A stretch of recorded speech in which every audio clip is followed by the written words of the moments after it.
ह्यागच्छ यो तिष्ठ यो तिष्ठ यो सन्धि। নমস্কার বন্ধুরা, অনেক দিন পরে এসেছি একটা ব্লগ নিয়ে। আর আজ হলো জন্মাষ্টমীর ব্লগ। আমাদের বাড়িতে দুটো গোপাল আছে, সেই গোপালের পুজোর সেই ব্লগটাই আজকে দেখাবো। আর এখানে মা পুজোর দিন সকালবেলায় চলে এসে ওই লেডি স্পেশালের যে ট্রেনটা, ওই ট্রেনটা ধরে আর বাবার জন্য একটা পার্সেল নিয়ে এসছে। আর সেই পার্সেলটা খুলে ও দেখছে কি ওর জন্য ঘরে পরার একটা জুতো নিয়ে এসেছে মা। সেটা দেখে ও ভারী খুশি দেখুন। আর আমার মা আসার আগেই ঠাকুরের জায়গাটাকে আমি সুন্দর করে সাজিয়ে গুছিয়ে, সকালে যেহেতু গোপালকে জাগিয়েছি তার আগে আমি কালকে রাত্রে গুছিয়ে রেখেছিলাম, সকালে উঠে সুন্দর করে গুছিয়ে গোপালকে একটু সাজিয়ে গুছিয়ে স্নান টান করে বসিয়ে রেখেছি। এখন শুধু ঠাকুরের বাসনগুলো মাজতে হবে, মাজলেই হয়ে যাবে। আর ছোট ছোট বাসনগুলো আমার মাজা হয়ে গেছে। আর এমনি যে বড় বড় ঠাকুরের ভোগের জন্য যে বাসনগুলো, সেগুলো বাকি। তো চলুন আগে ঠাকুর ঘরটা দেখাই। এখানে আমি সকালকে গোপালের স্নান টান করিয়ে সকালে গোপালকে বসিয়েছি। আর এখানে সকালেই আলপনাটা দিয়ে রেখেছিলাম যাতে আলপনাটা শুকিয়ে যায়। আর সরস্বতী ঠাকুরটাকে এই পাশে বসিয়ে দিয়েছি যাতে এই পাশে জায়গাটা পাওয়া যায়। আর এই যে আমি আলপনা দিয়েছি। এখানে মা নিয়ে এসেছে গোপাল পুজোর জন্য কিছু জিনিস, গোপালের জামা কাপড় এই সমস্ত। এখন যাব বাজারে, যে বাজার থেকে এসেছি। বাজার থেকে আসার পরে এই জামাগুলো আমি নিয়ে এসেছি আমার ঠাকুরকে পরানোর জন্য।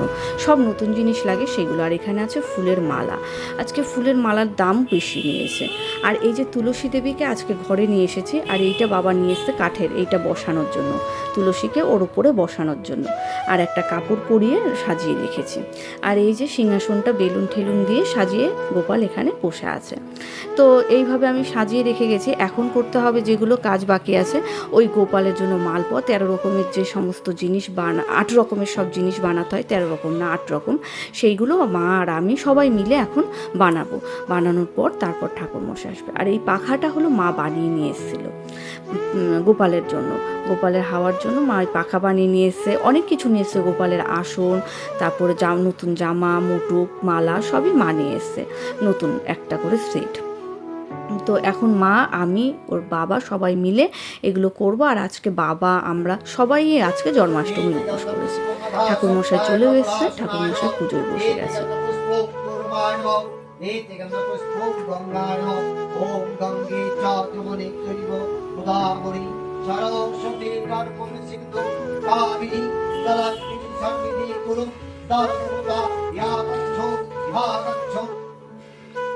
এখন হচ্ছে গোপালের স্নান। এই যে স্নান করানো হয়, এটা আগে তো জন্মাষ্টমী যখন থেকে করি তখন থেকে দেখি ঠাকুরমশাই এটা করে। এই স্নানের জন্য দরকার হয় নতুন ব্লেড, নতুন সাবান, ঘি, মধু, গঙ্গা জল, কাঁচা দুধ, এই সমস্ত, আর অগ্রু, এগুলো লাগে। প্রতিবারই দেখি ঠাকুরমশাই এইরকম করে আমার দুটো গোপালকে স্নান করিয়ে দেয়, করিয়ে নতুন জামা পরিয়ে দেয়। এই ছোট গোপালটা হলো বড় গোপাল, মানে এই গোপালটাকে আমার শাশুড়ি মা আগে এনেছিলেন, তাই জন্য এ হলো বড়। তাই ঠাকুরমশাই বললো যে বড় তাকে আগে স্নান করাতে হবে, তাই জন্য এই গোপালটা বড় বলে একে আগে স্নান করানো হচ্ছে। আর যেটা দেখতে বড় সে আসলে ছোট। এই গোপালটা হলো আমার বরেরও বয়সে অনেকটা বড়। আর যেটা বড় গোপাল সে হলো আমার বরের মনে হয় ওই বয়সী হবে, আমার শাশুড়ি মা কি 1 বছরের ছোট হবে এরকম। আমার শাশুড়ি মা পুরীর থেকে নিয়ে এসেছিলেন নাকি। এই যে গোপালের এটা হলো স্নান যাত্রা, সমস্ত কিছু স্নান টান করানো হলো। করানোর পর এই যে নতুন দিয়ে মুছিয়ে দিল, মুছিয়ে এবার যে নতুন জামাগুলো আমি এনেছিলাম সেইটা এখন পরিয়ে দিল। আজকে গোপালকে সবসময় নতুনই পরানো হয়েছে। আমি যখন সকালে স্নান করেছি একটা পরিয়েছি, তারপরে মা নিয়ে এসেছিলো সেগুলোকে আবার পরানো হয়েছিল। আর এখন আমি যেটা আবার এনেছি সেইটাকেও মা এখন ঠাকুরমশাই পরিয়ে দিয়েছে। মানে গোপালের আজকে সমস্ত কিছুই নতুন লাগে, নতুন চুল, নতুন মুটুক, সমস্ত কিছুই নতুন। এই ছোটোটা স্নান হয়ে গেল, মানে যেটা বড় আর কি, তার স্নান হয়ে গেল। এখন ঠাকুরমশাই বলছে সবটার মালা লাগবে। তো ওই মালাগুলো না অনেকটা বড় হয়ে গেছে, তো এই মালাগুলোকে আমি ছোট করে করে দেবো। এগুলো বড় হয়ে গেছে, তাই আমি বললাম একটা তুলসী দেবীকে দিয়ে দিন আর এই মালাটাকে দিন, আমি ছোট করে দিই।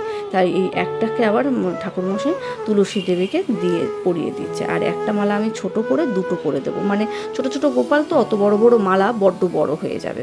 তো এইটা ছিল আমার পুজোর এখানটায় গোছানো দেখুন। তো গোপাল যেহেতু শ্রীকৃষ্ণ তুলসীর খুব মানে কাছের, সেই জন্য তুলসীকেও আমি পাশে নিয়ে এসে রেখে দিয়েছি। ঠাকুরমশাই তুলসীকেও একটু সুন্দর করে আজকে পুজো দিয়ে দিয়েছে।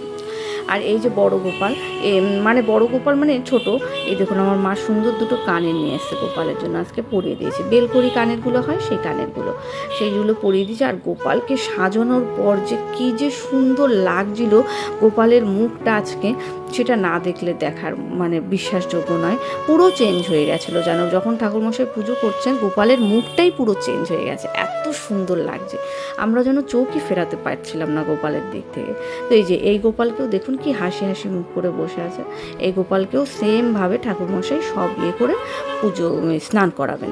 ওই যে নখ একটু খুঁড়ে দিচ্ছে মনে হয়, মানে ছোটো বাচ্চাদের যেরকম আর কি করে, জন্মালো তো গোপাল সবে, তারপরে যা যা প্রসেস থাকে সেই সব প্রসেসে ঠাকুরমশাই আগে সব কমপ্লিট করবে, তারপরে আবার এই গোপালকেও নতুন জামা পরিয়ে দেবেন। তো ঠাকুরমশাই আসার আগেই আমরা সমস্তটা রেডি করে ফেলেছিলাম, যেহেতু আমরা সবাই সকাল থেকেই শুরু করেছি, তাই এই করতে খুব একটা টাইম লাগেনি। ঠাকুরমশাই এসেছেন 3টের সময়, 3টের সময়তেই পুজো ছিল, তো 3টে 5-10 মিনিট আগেই চলে এসেছেন। আর পুজোটা শেষ হয়ে গেছে ওই 4:30-র মধ্যেই, পুজোটা মোটামুটি শেষ হয়ে গেছে। তো এখানে পুজো টুজো, এখানে গোপালকে বসিয়ে টসিয়ে দিল, দেওয়ার পরে এই যে পুজো প্রায় শেষের পথে, এই পুজোর আরতি হচ্ছে, আরতিটা হলে পুজো মোটামুটি শেষ। তো এই দিনটার জন্য আমরা সারা বছর অনেক অপেক্ষা করি। আর এটাই ছিল আজকের আমার ছোট্ট ব্লগ। ভালো লাগলে অবশ্যই লাইক করবেন, পাশে থাকবেন, কমেন্ট করবেন। আজ তবে